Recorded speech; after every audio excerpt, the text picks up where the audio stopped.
आजच्या आपल्या गोष्टीचं नाव आहे डोळे काय दाखवतात. Visual physical analysis. विक्रमाच्या राज्यात मुलांच्या मनोरंजनाचा कार्यक्रम आयोजित करण्यात आला होता. त्यातल्या एका खेळात तर मुलांच्या डोळ्यांना पट्टी बांधून समोरच्या फळ्यावर काढलेल्या गाढवाच्या चित्राला शेपूट लावणे असा खेळही झाला. डोळ्याला पट्टी बांधल्यावर लोक गाढवाला कुठे कुठे शेपूट लावून पाहत होते ते पाहून जनता मदमुराद हसली. पोरं टोळं डोळ्यात पाणी येईपर्यंत खिदळत किंचाळत होती. एक चैतन्य पूर्ण आसमंतात भरलं होतं. तोच विचार करत विक्रम राजा नेहमीच्या अंधार भरल्या वाटेनं चालत आला. झाडावरचं धूळ पाठीवर घेतलं आणि चालू लागला. वेताळ आलाच हे काही सांगायला नको. काय विक्रमादित्या, लहान मुलांना सुट्ट्या म्हणजे सगळीकडे गोंधळ, धिंगाणा का काय ते चैतन्य का काय ते सगळीकडे. हा गाढवाला शेपूट लावायचा खेळ म्हणजे कमाल. पट्टी लावण्याआधी बोर्ड नीट पाहायचा, त्यावर गाढव नक्की कुठे आहे ते पाहायचं, त्याचा शेपूट लावायचा भाग नक्की कुठं आहे बोर्डावर याचा अंदाज घ्यायचा, मग पट्टी बांधायची आणि अंदाजाने शेपूट लावायचं. खरंच रे, डोळे जे पाहतात, जसं पाहतात तेच आपले अंदाज ठरतात. पण मला सांग रे, डोळे नक्की काय पाहतात? म्हणजे काय काय पाहतात? आणि हो, नुसतं थेअरी नको, तर डेमो किंवा प्रॅक्टिकल पाहिजे. मेंदूत जे आहे त्यातून काही कृती घडू दे. नुसती पोपटपंची काय कामाची? हो वेताळा, डोळा हा आपल्या 5 ज्ञानेंद्रियांपैकी एक. डोळ्यांनी आपण रंग पाहतो, वस्तूचा आकार रूपरेखा पाहतो, वस्तूंची स्थिती किंवा अवस्था म्हणजे स्थायू सॉलिड, द्रव लिक्विड, वायू गॅस किंवा त्यांचे काही मिश्रण असं काय आहे ते पाहतो. वस्तू कशा जवळ आहे, कशापासून लांब आहे ते पाहतो. वस्तूची हालचाल पाहतो. एकंदरीतच समोरच्या वस्तूचा झटकन अंदाज बांधायला डोळेच उपयोगी पडतात.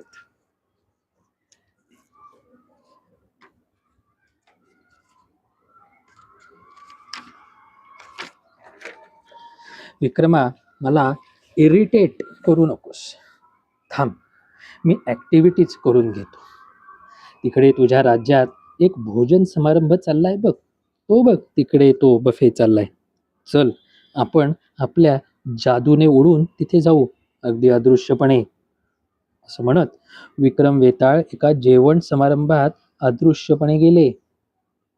तिथे वेताळ म्हणाला, आता हा बघ बफे लागलाय मंडपात. आता सांग, काय करतात, काय बघतात तुझे डोळे? मंडप. तुमने तो कमाल ही कर दिया वेताळ जी. हो हो, मला दिसतोय तो भोजन समारंभ. हा भोजन समारंभ. या आयताकृती मंडपाचे खांब चारी दिशांना असून वर छत आहे. सगळीकडे पांढरे कापड ताणून लावलेले आहे. यात 2 समान भाग केलेले आहेत, एक महिलांसाठी आणि दुसरा पुरुषांसाठी. प्रत्येक भागात अरुंद बाजूच्या डावीकडून उजवीकडे टेबले एकाला एक जोडून त्यांची आगगाडीच केलेली आहे. त्यावर कापड अंथरले आणि त्यावर खाण्यापिण्याचे पदार्थ आणि इतर सामग्री ठेवली आहे.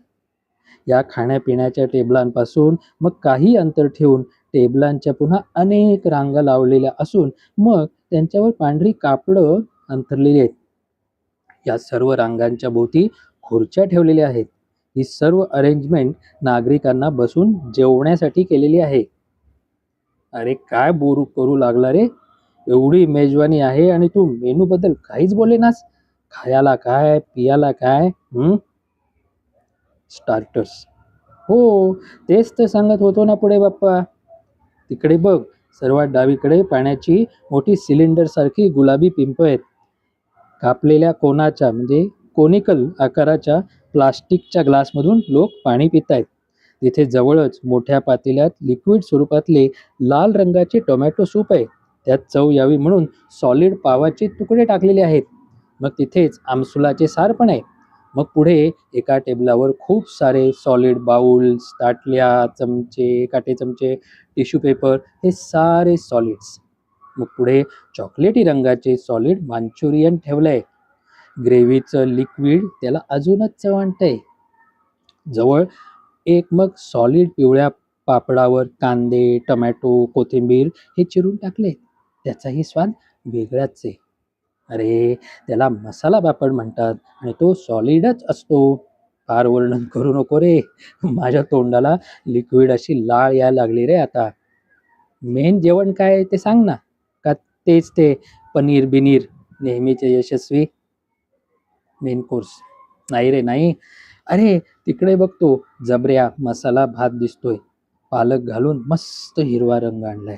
वर मस्त काजू, बदाम, सारा सुकामेवा मोकळेपणाने सढळपणे टाकलाय.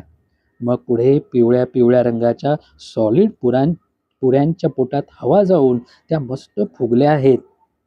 मग पुढच्या पातेल्यात फ्लॉवर, बटाटा, कांदा हे रश्श्यात घालून केलेली रस्सा भाजी असा प्रकार आहे.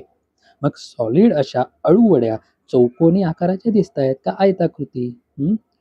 हो, सॉलिड आणि लिक्विड यांच्या सीमारेषेवरचं जवळ-जवळ सेमी सॉलिड असं पिवळं श्रीखंड दिसतंय आणि त्यात आंब्याच्या लिक्विड रसाचं मिश्रण घालून त्याला आम्रखंडाचं रूप आणलंय.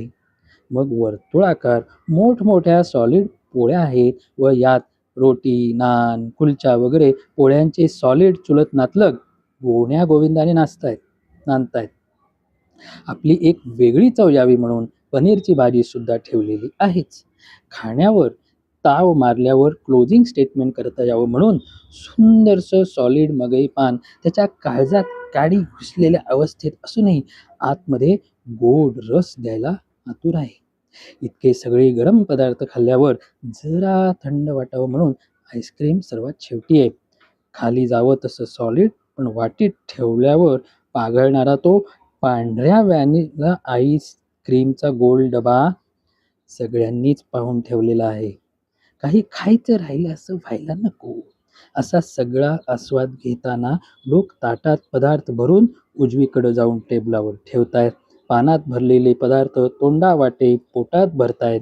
रिकामी पाने उचलून पुन्हा दाराजवळच्या पिंपात टाकतायत. हातावर पाणी घेतायत आणि मग भरल्या मनाने आणि जड झालेल्या पोटाने घरी जातायत. म्हणजे विक्रमा, तुला असं म्हणायचंय की डोळे हे आपल्याला रंग, कलर, आकार, शेप, अंतर, डिस्टन्स म्हणजे जवळ, लांब, शिवाय स्थिती, स्टेट म्हणजे सॉलिड, लिक्विड, गॅस, शिवाय हालचाली, मुवमेंट्स दाखवतात. पण समोर वस्तू असताना आपण नुसतेच डोळे नाही ना वापरत. आपली त्वचा, कान, नाक, जीभही वापरतो. एवढे पदार्थ पाहून तुमचं पुढचं काम जिभेचंच असतं ना. पण तू तर काही सांगितलंच नाहीस. तर पुढच्या वेळी दुसऱ्या कशाबद्दल तरी सांग आणि हो, शॉर्टमध्ये सांग. उगीच लांबड लावू नकोस. येतो मी विक्रमा. हा हा हा.